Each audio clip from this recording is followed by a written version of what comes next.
Hello, and welcome to the Trusted Voices podcast. I'm Erin Hennessy, alongside Teresa Valerio, Parrot, and in each episode, we discuss the latest news and biggest issues facing higher education leaders through a communications lens. For these conversations, we're often joined by a guest who shares their own experiences and perspectives, but we also make time for one-on-one conversations about what we're seeing, hearing, and thinking. Trusted Voices is produced by Volt, the go-to news source for higher ed leaders and decision makers. Remember to visit Volt at voltedu.com and subscribe to Trusted Voices on Apple Podcasts, Spotify, YouTube, or wherever you get your podcasts to make sure you never miss an episode. Hi. Oh, happy 2026. Is that where we are? That's the rumor. Welcome back. Welcome back to you. Did you have a nice break? Oh, I had a nice break. Can I tell everybody about my holiday adventure? Sure. Why would I deny you the pleasure? We talked about my hair last time, so you can talk about your adventure. Well, if you want to talk about my hair, I'm happy to do that too. So, my sister-in-law and I went to the Hallmark Experience in Kansas City because we both are huge Hallmark Channel fans. I don't know that fan is the big enough word. And we both had really hard fall semesters with a lot of loss. And so we were trying to get into the holiday spirit. And if you could come up with something more precisely engineered in a laboratory for the Teresa Parrot experience, you couldn't do it. That thing was birthed just for you to experience it. Yes, we will include in the show notes I live blue skied it. I don't know how you're supposed to say that. Yes, sure. But there comes a point where the thread gets a little bit wonky. So if you haven't yet seen me with Santa or me with a reindeer, these are true statements. Keep clicking because they're there. But it was the most magical experience I ever could have had. Wow. Yeah. That's a strong statement. There were sleighs. There were world premieres of Hallmark movies. This is their term, not mine, because I understand this is higher education. We have HR people. We got to meet the Hallmark hunks, TM. And there's a photo op with that. It was truly, it did get us cheerier and more holiday-ish, which is exactly what we needed. And not to spoil the entirety of your, I don't know what, skeet whatever it is. I just will say that I am really impressed by your mother's bar when it comes to the definition of hunk, because she was disappointed in the looks of all of those men. She did not hold back. So as always, you all get to experience what my childhood was like and whether or not she was ever satisfied with my accomplishments. So please go read that entire. Or the looks of the boys you brought home, honestly. She's only ever approved of one, and that is Kevin Parrot. This is a true story. Thank goodness that the last one was the right one. Yes. She had nicknames for all of the others. So, yeah. We'll save that for a live show meetup. Yeah. Okay. So tell me, how were your holidays, Erin? They were fine. I've definitely felt like I had a nice long break. I did a lot of reading. I did a lot of sleeping. I did a lot of eating and consuming of potent potables. So I am now on dry January. Today is day 8. I'm sleeping great though. I'm sleeping great. Like multiple hours of deep sleep. So that's good. I had one beverage around the holidays and my Whoop, which is my fitness band, the next day sent me a message and they were like, girl, we know why you don't drink. So that was my drink for 2025 and we'll see what happens in 2026. Yeah. The last time I did dry January was 5 years ago, and I made it until the day of the insurrection. And then I said, maybe this just isn't the year. So you made it 6 days? I made it like 5.5. Yeah, 5.5. I lived 1.5 miles from the Capitol, and I was like, I'm probably fine, but also. Maybe we just don't have you do dry January. Have you ever thought about that? Maybe Well, I this wish is, you had come up with that 8 days ago. maybe we should have talked about this earlier. Okay, Yeah, and with maybe. that as a segue, hey, With let's that, talk about what's hey, going on. so here we are, 2026, and usually in this episode, we talk a little bit about what we're expecting for the year ahead. Yes. I think that's probably stupid. I have considering 3. 3 is my how- lucky number, so I stopped myself at 3. Okay, well, I am going to throw one out there, and I've got some Yes. clips that we'll put in the show notes. But I thought it was very interesting that Linda McMahon, Secretary of the Department of Education, spoke with Breitbart the other day and shared that the department and perhaps the entire administration is going to refocus away from higher education this year and focus more on K-12. And for her, that includes school choice, that includes increasing test scores around literacy and other things. And so I thought that was interesting on a couple levels. One, I don't necessarily believe that that means this is going to be an easy year for higher ed. I think we're just too valuable as sort of a symbol for some of the folks that have spent the last year taking us to the woodshed. Yeah, I was going to say we're too easy of a punching bag. Exactly. But I think the other thing to keep in mind, or the other thing that's interesting to me about the timing of this shift to K-12 is that we are now officially in a midterm year. And Yes. when we see politicians of any stripe focus on K-12 education, that is usually a signal that they are trying to appeal broadly to the electorate, to moms and dads who are anxious, unhappy, concerned about the quality of their child's educations. I guess my message from that one is don't think it's going to be an easy year, because I think we're still in the barrel. It's not K-12's turn in the barrel at this point. So I'm not sure that heralds quite the shift that some might think it does. And I'm going to flip that because I have something similar, but I'm actually more pessimistic on that. I do think that they will shift the Department of Education towards PK-12, but I think that is in part because they're winding down the Department of Education in so many ways.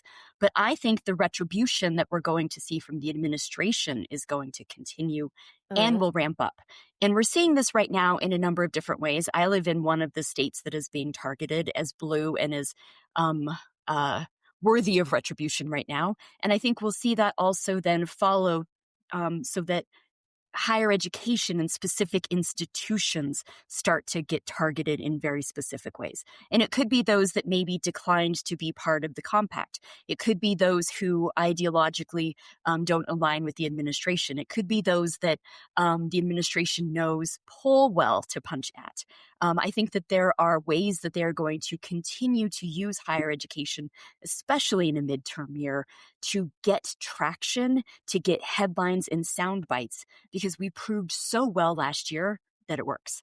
So that's my thought for where this next year goes, is that she will focus on PK-12, especially because so many parents are upset right now. If you have a child who has special needs or may need some kind of special attention, the work that was done last year by the administration to roll back some of the different whether it would be laws or implementations of policies, really hit families hard. And add on top of that some of the dollars that have been taken away from childcare, et cetera. I think they need to, as you said, appeal to moms and dads and where their children are being educated. But we gave them way too many headlines and way too much fuel to the fire and to the anger across this country that they're not going to try it again. Yeah, I'm glad you brought up the compact, because I think it's interesting to just think about. We spent so much time last year talking about the compact, and the compact turned out to be a nothing burger. Yeah, I think nobody that's signed dead. it. Yeah, but nobody that doesn't signed mean it. that the hurt feelings are over. Oh, sure, absolutely. And I think there's some debate. I listened to another podcast before the break, some debate about whether or not they try a compact 2.0. Okay. Is this actually 3.0? Because they had the initial, then they had the broad-based all come, and now this would be the Temu compact? Clearance compact? Sure. Call it the Final CC sale. for short. Yeah. No, So we it'll really mean it compact? Yeah. So it'll be interesting. I think you're right. We're not coming out of the crosshairs. It'll be interesting to see it's if the continued attention to higher education in the coming year is focused from the federal level on policy or if it's just on culture war. Right. And Right. I'm also very nervous because I'm a catastrophist about the As I intersection. laugh at that. Yeah. Why is she laughing? That's my No, little I'm laughing catastrophist because I brain. was like, I'm just going to be super negative, and you're like, let me bring in catastrophe. Well, So go ahead. I just, thinking about, and, to timestamp this, we're recording on the 8th of January, thinking about the events in Minneapolis yesterday. I'm continuing to worry about physical safety on our campuses, whether that Yes. is from an individual with a grievance or if it is sort of this unholy intersection of an attempt to use higher education as a punching bag, as a symbol of a liberal mindset gone haywire, and the intersection of continued efforts around law enforcement and Right. federal law enforcement sort of overstepping in local communities. So I agree with you. I'm just going to be interested to see if it's an attempt to drive policy now that they have a undersecretary for post-secondary, Nicholas Kent, who comes from the Commonwealth of Virginia. Is he going to start driving a policy agenda through his office, or are the administration pushes just going to be more culture war kind of things? Yeah. Is he going to try to Yunkin us? I mean, and you're sort of jumping ahead to one of my later topics, but we'll Ooh. circle back to that one. Not Okay. Yunkin specifically. Yeah. So I think you just raised something interesting that wasn't on my list, but I'm going to raise as well. And that is, as I watched, again, today's January 8th, yesterday's rollout, what I thought was I could see the escalation of something like this on a campus so easily. Yeah. And I went back yesterday down a rabbit hole and read so many of the different clips associated with the protests that happened 2 years ago.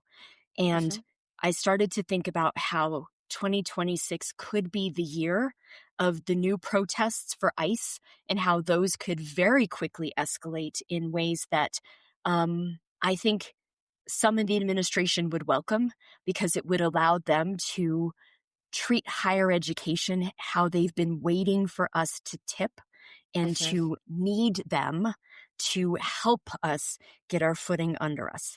Yeah. And I truly spent at least an hour just kind of looking at different articles from protests a couple of years ago and thinking about the way in which the rhetoric rolled out yesterday. And there are some lessons for us to be thinking about moving forward, and also some ways for us to be talking about how to protest with our students moving forward so that we aren't finding ourselves in some of those situations. Obviously, we're trying to give advice to people who are very emotional and also are getting conflicting instructions and in very heated situations. And these are very complex moments. And what can we do in advance and what can we do now to be thinking about what these moments mean? Yep. It's time to pull those protest policies back out, which we did in 2024, and relook at them because the situation continues to shift, and we need to be ready. Agreed. People come here for like the good time vibes, Yes. They come here for the real good time vibes. Okay, give me one of your three, unless you want me to just keep going. And I will go ahead and give you one of my three. I think that this is going to be the year of continued outreach to the public. I think this becomes year 2 of this new, it's about you, it's not about me kind of approach. And I love that. So that's a positive. I think that we're starting to see some ground covered. I just yesterday was talking to Karen Fisher with the Chronicle of Higher Education, and we were talking about the bowl games. So when this comes out, we'll still have that national championship on the horizon. I can't wait myself. I know. And we were talking about how the Big Ten and some of the institutions are portraying their institutions in their PSAs. That's different this year. And you can feel that shift in narrative in higher education so that we're talking more explicitly and concretely about higher education. So it's not, let me tell you about me, but it's instead, let's talk about how higher education matters in your life. And we discussed this way back in the spring, that Harvard did a fantastic job of recalibrating its message. Other institutions have been doing the same.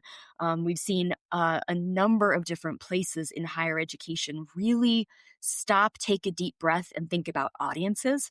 And it's refreshing and just so heartwarming for me, and where all of my different interests intersect, to see intercollegiate athletics doing the same.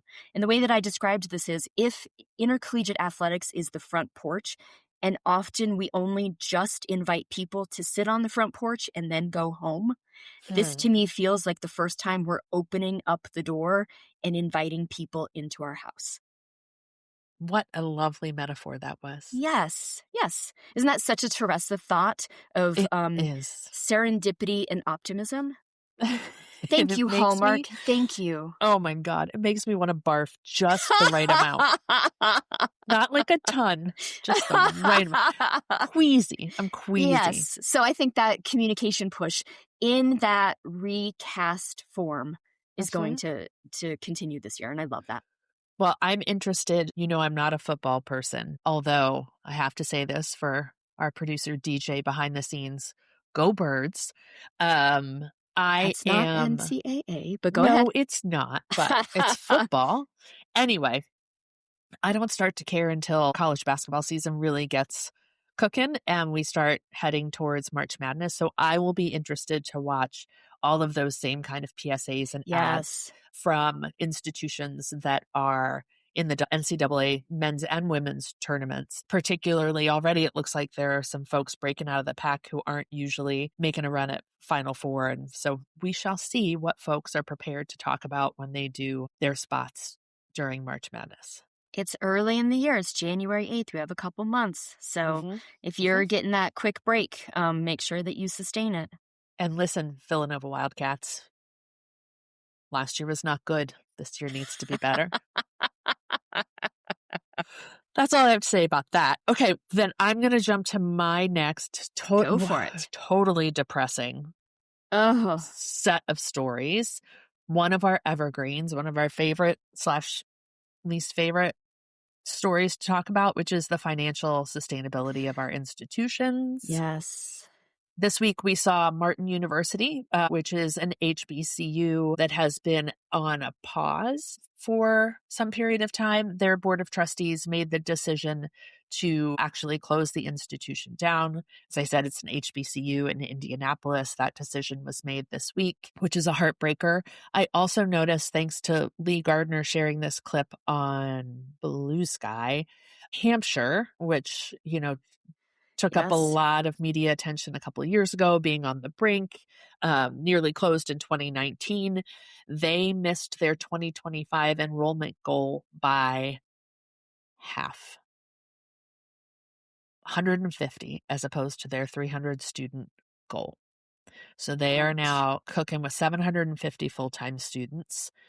And what was really interesting to me, and I don't mean to, make Hampshire the bad guy here or Hampshire's president the bad guy here, but what I thought was really interesting was that the president's comments about what happened really points externally. Her comments are all about other institutions opening up wait lists, the decline in international students, the demographic How many slide. International students did Hampshire have? That's a great question, and I don't know off the top of my head. But all of this points externally, and you can't control those things. And so what bothers me about that argument is then, well, what's the solution? And there is no solution, right? Because you can't control what the federal government's going to do, what other institutions are going to do. And so the president's response was, this happened to us. Missing, and this isn't a quote, but this is a summary of what she said, that missing the enrollment target by half will force the college to push back its goal of financial stability by a year and a half. They are now aiming for its operating revenue and expenses to be in balance in 2.5 years. So I wish we were a full video podcast so people could see me flailing my arms around and making faces and see my eyes. So I had some fantastic talks with my former co-chair for the AMA symposium. His name is Bill Campbell, and he works at Chatham, and we've talked significantly about institutions that are struggling to keep their foothold. Yep. And he talks about how you have to go back to the 4 P's of marketing. And sometimes it is the product. Yeah. And Yeah. sometimes you have to have a tough conversation with people that it's the product. Sometimes you can go, it's the place. Sometimes, right? Go through all of your P's. Yeah. Some of those you can change and some of those you can't. But the one that is in price, you can go ahead and do what you need to do about price, right? Place. You can, but the product is the one that you're really competing with everybody about. So as you think about all of those external factors, Yeah. what are you doing about what you can control? And Yeah. if you aren't doing anything, and I'm not saying they're not doing anything, I'm just saying Sure. when you phrase it as if the world is happening to you, my question is, what are you doing about what you can control? And frame your narrative around what you're doing. Yeah. And it's just mind-boggling to think that it is 7 years after you almost closed and you're still on that brink. And at some point, it's exhausting, right? I And mean, you're still following the yellow brick road forward 2.5 more years to get to an okay place. Yeah. And, you and I have talked about this a lot. The Sweetbriar example, that's the exception, not the rule. And We've had, everybody wants to be the new Sweetbriar. yeah. And this piece, the piece that I mentioned about Martin, which is from the EDU Ledger, indicates that more than 100 colleges have closed or merged since 2016. I'm surprised it's that low. I know. Because my thought is it should be higher. Yeah. So those two. I'm not wishing ill on any institution. Not. Go back to our podcast with Belle Whelan.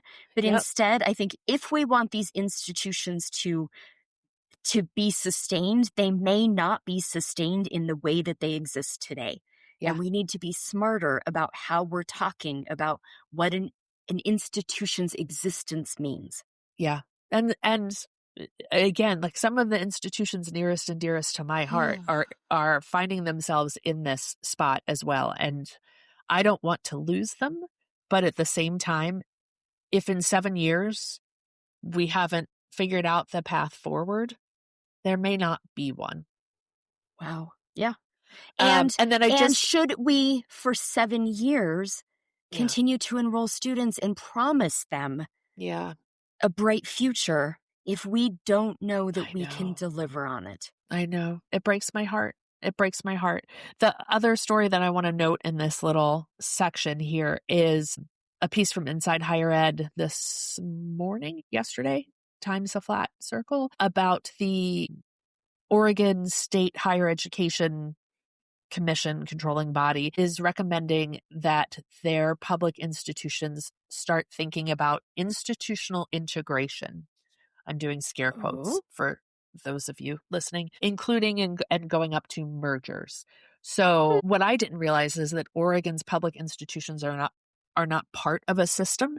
Right. And this story indicates that there may be some conversation now about creating a system, or at least leaning into systemness and figuring out how the state can more effectively provide resources to institutions if they are working together. So one example they mentioned was the public 4-year and the community college in a particular region sharing some back office functions, working together to serve people in a particular region. So it's not just the privates that we need to keep an eye on, and it's not just the small privates. There continues to be interest in public institutions becoming a bit more financially sustainable and not quite perhaps so reliant on state dollars. I would encourage Oregon to look and see where other states have done that. When I was at Colorado, we merged two institutions that we thought, two institutions that we thought would have cost savings, and the back end savings never materialized, and they demerged them. I would look at other states because the cultures were so different, right? It has to be a culture match, not just it pencils on paper match. Right. And even still, their systems were so different, there in the end couldn't be a match. Yep. And I do think, though, if you look at Oregon, there are some interesting uniquenesses to Oregon's higher education system. They have a standalone medical school, public medical school, that I think is fascinating. And I'm not suggesting any mergers anywhere, but I do think if anybody is interested in some very different systems of higher education, Oregon is a really great case study to go and look at to see how it became that way. And should it be a model that's sustained, or should it be something that is restructured in some ways? And we have seen in other states that there can be further articulation agreements and swirls, etc., so that it doesn't end up being a merger, but instead ends up being true collaboration. And that gets you exactly what your goals are, rather than you use this software and we use this software, and so one of us has to give up what we use. Right. Because that doesn't build culture, and it doesn't always bring savings. Yes. Wisconsin also has some interesting examples to look at between the public 4-year community colleges and the technical colleges. Georgia so is Georgia. probably. Yes. Yep. Yeah. Yes. So we lived the Georgia. So that is my second prediction, that we're going to see more closures, more mergers, both in the public and the private. Yeah. I think innovation has to happen, and the nimbleness that we've been begging for at some point really does have to occur. I hope. Student deportations, suspended research grants, penalizations for DEI initiatives, and that's just this week. These and a whole raft of other legal questions and challenges are redefining higher education every day. That's where our new podcast, Campus Docket, comes in. I'm Scott Schneider, an attorney and adjunct professor at the University of Texas School of Law. And in every episode of Campus Docket, I'll be joined by Eric Kelderman, senior writer at the Chronicle of Higher Education, to break down the latest legal issues that higher ed leaders need to know about, from slash funding to rules regarding NIL and student athletics, and everything in between. Tune into Campus Docket, part of the Volt podcast network, as we help you navigate higher ed's thorny legal issues. Okay, here's my third. Here we go. I think that we are in a year of board recalibration. I think we have to be in a year of board recalibration. And here's why I say that. I think that last year we saw a number of boards getting involved in ways that were not best practices. We saw a number of boards that were naming themselves to be CEOs, presidents, chancellors. We saw some boards overstepping. We saw some, whether it was statements or policies or governance, coming directly from the board when it should have been a C-suite decision.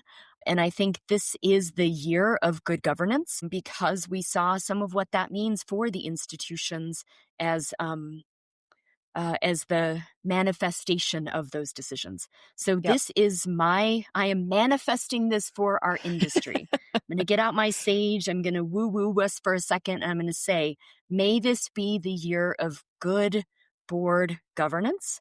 And I know that AGB is leading a number of different initiatives on that front. I know that a number of the associations are also piggybacking on that and bringing that to their members. And I think that there has never been a better time for us to have board recalibration. And to be clear, some boards overstepped and some boards were not at peak performance either. We have a whole bunch of boards that are doing great work. I had the extreme pleasure of working with them. But of course, you have the 10% on this side and the 10% on that side. And wouldn't it be great if this year we had all boards focused on what's in the best interest of their institution? Yes, absolutely. And that's a perfect segue to my last item as well. So we'll just take these two together, which was exactly that: governance and the politicization. Ooh, you just Teresa'd. I can't spell it, nor can I say it. And so I don't know why I'm not smarter about writing and speaking around it. Jermaine Dupree. Whoa. That's a deep cut right there for OG listeners. Jermaine Dupree. 2026.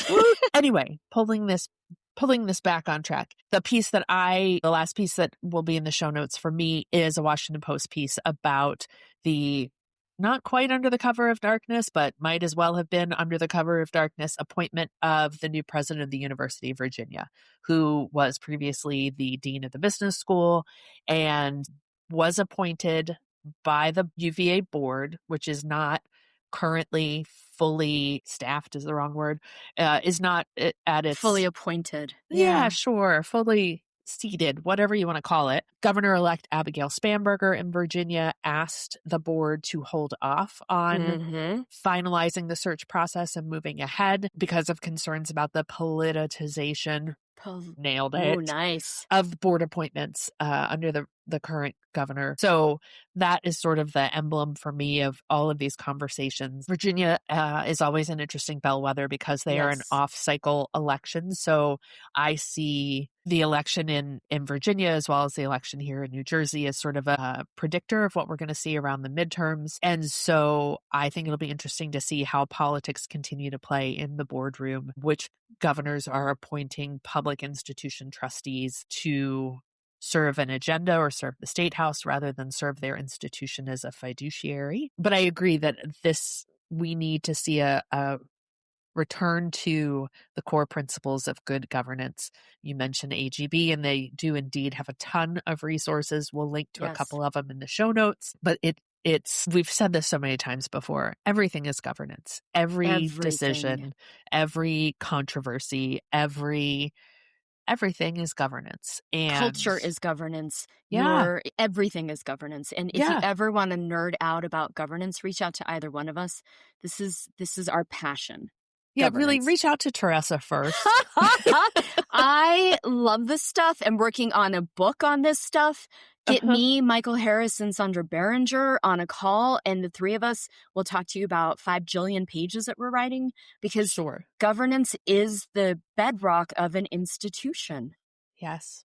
And if you want to talk about this stuff over a cocktail, call me on February 1st, and I'll be there. But this is the thing. And this is, you mentioned the 10% that's great, the 10% that's not great, and then the vast middle. And what we need is that 10% that oversteps, 10% that's absent, that understeps. 80%, yes, that is great. Yes. Not 10% that's great. What we need, I wasn't a math major, okay? Whatever percentage it is, we need as close to 100% as possible of trustees to understand the intricacies of their role, the challenges that their board and their institution are facing. But we also need them to step forward as advocates, not just for their institution, but also for the industry at large. We're starting to see sporadic movement in those polls about how people regard higher education. It isn't, people aren't rushing to send us love letters, but we are starting to see some movement in some polls. And I think I hope part of that is an understanding on the part of everyone attached to higher education that it is all of our responsibility to advocate for what our institutions do, how we do it, how we serve our communities, our states, and the nation. And trustees have a responsibility to do that. They aren't appointed just to make sure the books are okay and donate money. They are also, part of their job description needs to be advocating for the institution and the industry with all of their networks. And there used to be a point where the role of a board member was to be a fundraiser and a friend-raiser. And you could do that 4 times, 3 times a year, right? Yeah. You went to your meeting, you got your free swag, you got lunch, and they wined and dined you, and you went home, right? You voted yay, right? It's true. Yeah. And the reality is, these are complex jobs. And the roles that we need people to fill, it extends outside of the boardroom. And when you take on one of these roles, you need to understand and agree to be an advocate for your institution and for higher education. Yes. And I was talking to someone recently, and they had a board member who said, well, I disagree with, and it was this one thing in this one department. Okay, first of all, that's micromanagement. And the second thing is, remember, you were here on behalf of the institution. Yep. So ask a question about that, get an answer about your question, and then lead the institution. Because for so many of these people, they're CEOs. Would you have gone down to a department and have raised a question at that microscopic level? that is politically based. Yeah. Because if you would have done that as a CEO, your business would not have been nearly as successful as it was. Yep. So remember what got you the invitation to be at the table, to be a trustee and govern in that way. And it's not just political. It's also the trustees that believe they're appointed to represent alumni or they're appointed to represent athletics. They aren't. They're appointed to serve the full institution. And you can certainly have an interest and a passion for those things and direct your dollars to support those particular agendas or items or departments. But your job is to look after, advocate for, and serve the entire institution. Yes. Even the parts that you don't like or don't understand or think are frippery. Right. That one person who gets under your skin. Yep. This Sunday, as luck would have it, I'm having brunch with my mentor, and she was my board chair. And she used to start every meeting by reading the oath of office. And she did that to remind the board that they were there to serve the institution, not their constituents, and not themselves. And I always just thought that was such a classy move to ground everybody in their roles and responsibilities. Yes. So our roles and responsibilities are to make sure that we're getting everybody ready for 2026. And I hope we've done that. Oh, my goodness. What a beautiful segue. You like that? Anything else, Erin Hennessy? No. There we go. I'm done. It's lunchtime here on the East Coast. I'm going to lunch. If anybody has any thoughts on Hallmark movies, they want to discuss them. There are always underlying higher education themes. It's a true story. I've been tracking it. I have a spreadsheet. Please let me know which is your favorite Hallmark movie. Dear Lord. Yeah, I also just want to apologize for those who are seeing clips or video on social. I'm wearing a hat today because I had a water leak at my house. But I do want to just note for some listeners who don't fully appreciate the great state that is New Jersey, my hat says New Jersey and you still perfect together. The real ones know. The real ones know where that phrase came from. And that's all. That's my boosterism for today. There we go. Everybody have a fantastic day, and we hope your 2026 is off to a fantastic start. Bye. Bye. Thank you for joining us for this episode. You can find links in the show notes to the topics and articles referenced, as well as a copy of the show's transcript on the Volt website, voltedu.com. Remember that you can always contact us with feedback, questions, or guest suggestions at trustedvoices@tvpcommunications.com. Follow Trusted Voices wherever you get your podcasts, and be sure to check out Higher Voltage and Campus Docket, the other podcasts on the Volt Network. Until next time, thanks to Erin Hennessy, DJ Housechild, and the Volt team, including Erin and Marina, for a great episode. And thank you for listening.